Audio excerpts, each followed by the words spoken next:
नमस्कार, बिहार बुलेटिन में आप सभी का स्वागत है। मैं हूं आपके साथ निशा शर्मा। ये बिहार की खबरों पर एक नजर डालते हैं।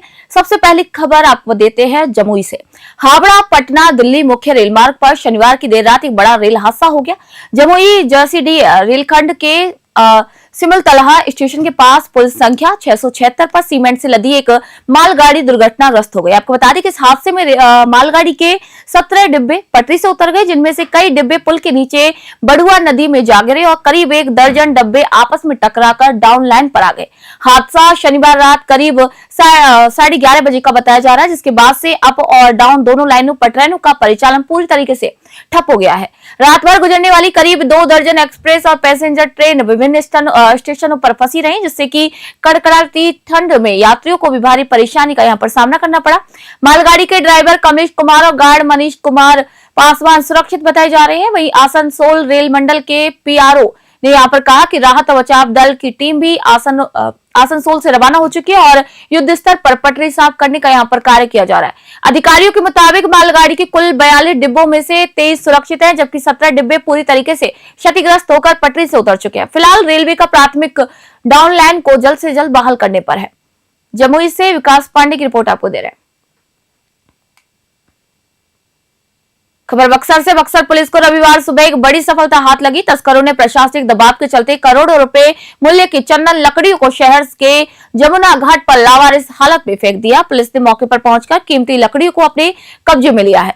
गौरतलब है कि बीते 21 दिसंबर को एसडीएम आवास के ठीक बगल में स्थित नाथ बाबा मंदिर परिसर से चंदन के 2 बड़े पेड़ों को काटकर चोरी कर लिया गया था। हाई प्रोफाइल इलाके में हुई इस चोरी ने प्रशासन की सुरक्षा व्यवस्था पर कई गंभीर सवाल खड़े कर दिए और ये पुलिस के लिए एक बड़ी चुनौती बन गई। आपको बता दें कि सदर डीएसपी गौरव पांडे ने कहा है कि पुलिस की लगातार छापेमारी और तस्करों पर बढ़ते इस दबाव के कारण चोर लकड़ियों को ठिकाने नहीं लगा सके और उन्हें जमुना घाट पर फेंक कर फरार हो गए। स्थानीय लोगों ने सुबह लकड़ियों को देख पुलिस को इसकी सूचना दी है। बक्सर से धीरज कुमार की रिपोर्ट आपको बता रहे हैं। सुबह पुलिस को जानकारी मिली कि यमुना घाट के पास कुछ लोगों ने मतलब एक संदिग्ध तरीके से लकड़ी पड़ी हुई है।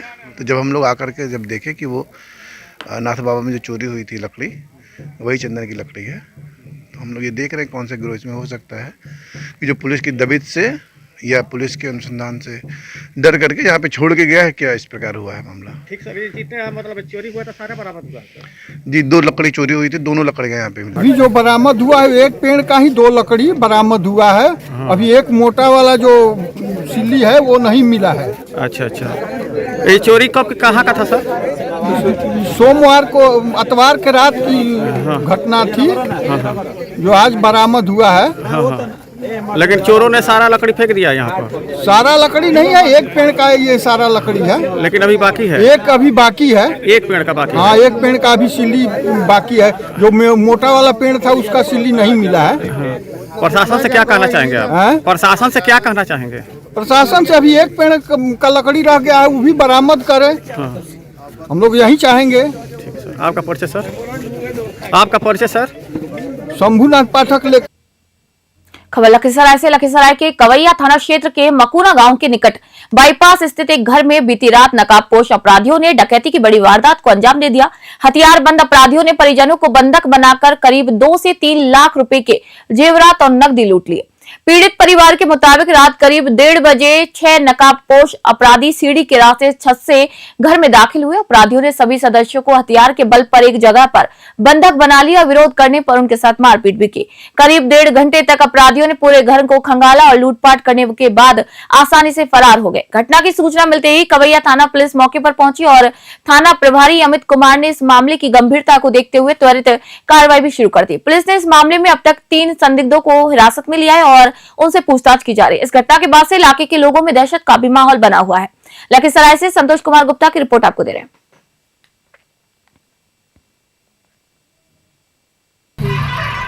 हम लोग को उठाने के बाद बंदूक दिखाया, बोला चुप रहना। के बाद बोला कि जो है सब निकाल के दो, जो पहने सारा निकाल के दे दिए।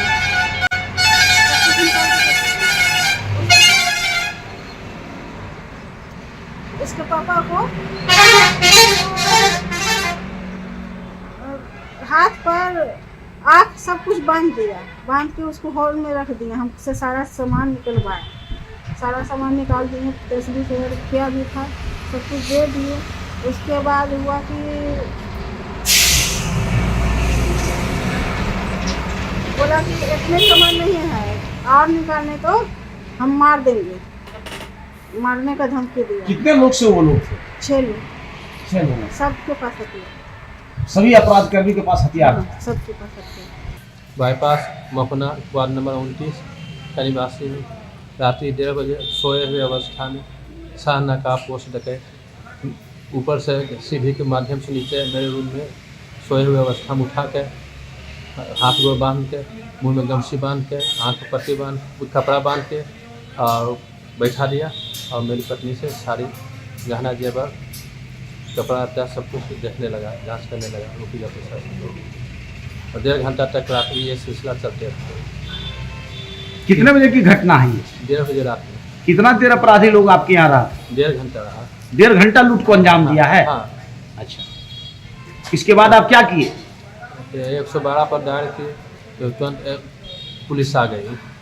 पुलिस भी जांच पड़ताल की, उसके पीछे। खबर बगहा से मानवता और सेवा का अनूठा उदाहरण पेश करते हुए बगहा के तिवारी टोला निवासी और चित्रांश परिवार के उपाध्यक्ष रामेश्वर प्रसाद श्रीवास्तव ने अपनी धर्मपत्नी स्वर्गीय आशा श्रीवास्तव की पुण्यतिथि को सेवा दिवस के रूप में मनाया।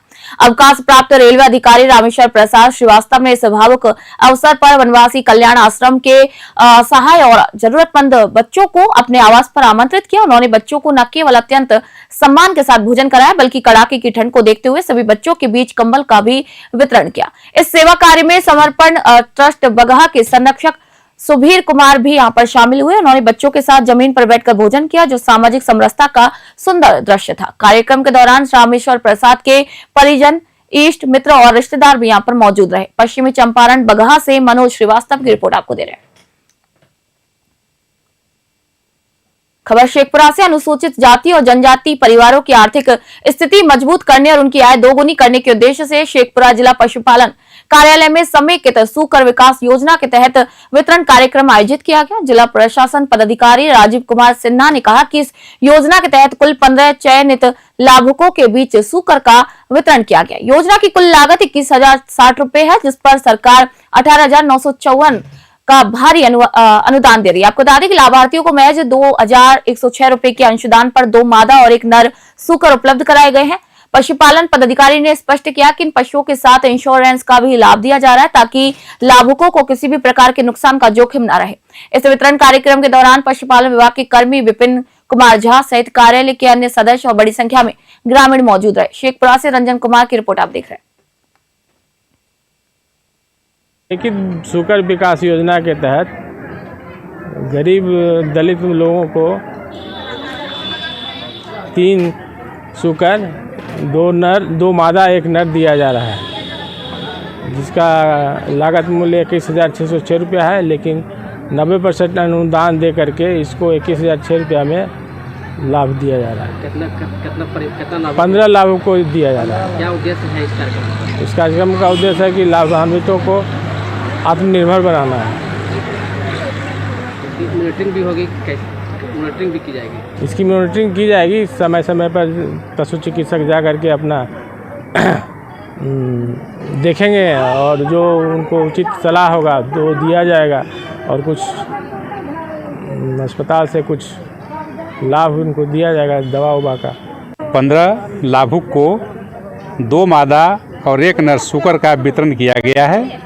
यह उनको आत्मनिर्भर बनाने के लिए और उनकी आर्थिक स्थिति को सुदृढ़ करने के लिए यह योजना चलाई जा रही है। यह पूरे बिहार में चल रहा है। आज के दिनांक 28 दिसंबर को शेखपुरा जिला में यह दिया गया है। कल इसी तरह का कार्यक्रम बेतिया जिले में होने जा रही है और उसी प्रकार हर जिला में हर जगह पर एक दिन आगे पीछे करके इस तरह का योजना का लाभ लोग किसानों को दिया जा रहा है।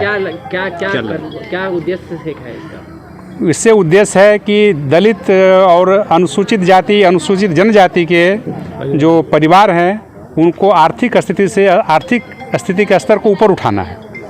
यही योजना है, यही उद्देश्य है।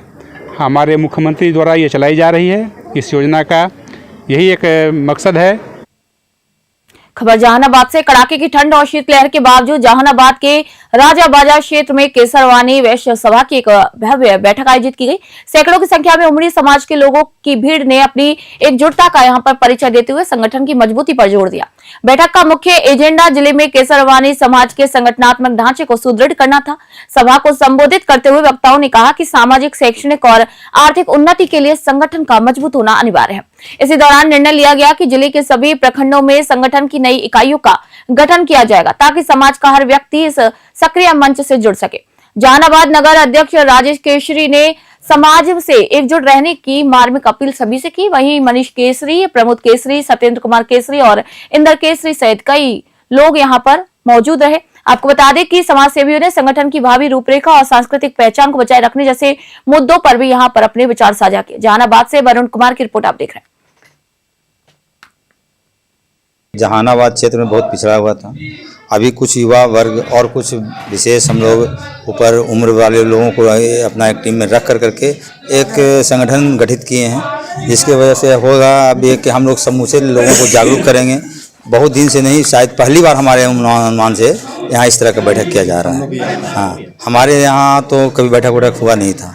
अभी हम लोग सब इकट्ठा हो रहे हैं ताकि हमारा समाज में जो बहुत निचले स्तर पर लोग हैं, जो बहुत नीचे है, जो आखिरी घर है, वहाँ तक भी हम लोग पहुँचें और डोर टू डोर कैंपेन हम लोग करें। कैंपेन माना जाए कि इसके बाद जिला स्तरीय में कुछ समिति। जी बिल्कुल हम लोग नगर से निकल करके प्रखंड वाइज प्रखंड जाएंगे और हर प्रखंड में पहला कार्यक्रम हम लोग को इसके बाद जनगणना का है। हम लोग अपने जितने भी नगर में हैं पहले उनका जनगणना करेंगे, फिर हम लोग घूम के हर प्रखंड में जाएंगे, जो भी प्रखंड है वहाँ जाएंगे। उसके बाद पूरे जिलों को एकत्रित करने का कार्य करेंगे। अपना है वो केसरवानी समाज का है। केसरवानी समाज का ये कार्यक्रम में पूरे बिहार प्रदेश से आज जहानाबाद केसरवानी में अपने केसरवानी परिवार के पदाधिकारीगण, महिला मोर्चा की अध्यक्षागण, उपाध्यक्षगण, सभी लोगों का यहाँ लगभग 100 की संख्या में जो लोग यहाँ आए हैं। पूर्णिया, रोहतास, सासाराम, बेतिया, इस्लामपुर, गया, टेकारी, औरंगाबाद, मैंने ऐसे सभी जगह से हमारे यहाँ सभी अतिथि केसरवानी भाई बंधु आए हैं। उनका आज का जो थीम है वो है प्रबंध कार्य समिति सह बैठक। आज इस बैठक में पूरे प्रदेश के लोगों का यह बैठक है, जिसकी नेतृत्व में जहानाबाद केसरवानी वैश्य सभा के अध्यक्ष श्री राजेश केसरी जी, महामंत्री श्री मनीष केसरी जी, कोषाध्यक्ष अपने बबलू जी, पारस केसरी जी और हमारी पूरी टीम इसको आज देख रही है।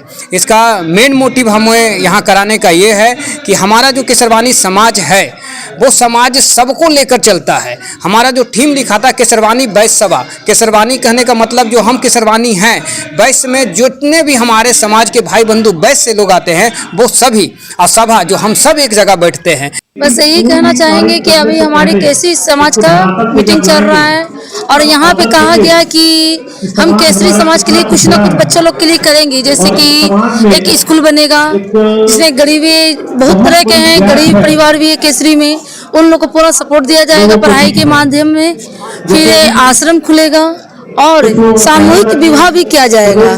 तो इस बात से हम लोग बहुत प्रसन्न हैं कि कुछ केसरी समाज में ऐसे भी हैं कि बेटियों को शादी उदी कराने में बहुत दिक्कत होती है, इसी यहाँ केसरी पूरा सपोर्ट मिलेगा, इससे हम लोग भी पूरा सपोर्ट करेंगे। केसरवानी वैश्य समाज का आयोजन किया गया बिहार प्रदेश का, से हम लोग समाज को एकजुट करने का केसरी समाज का काम किया है।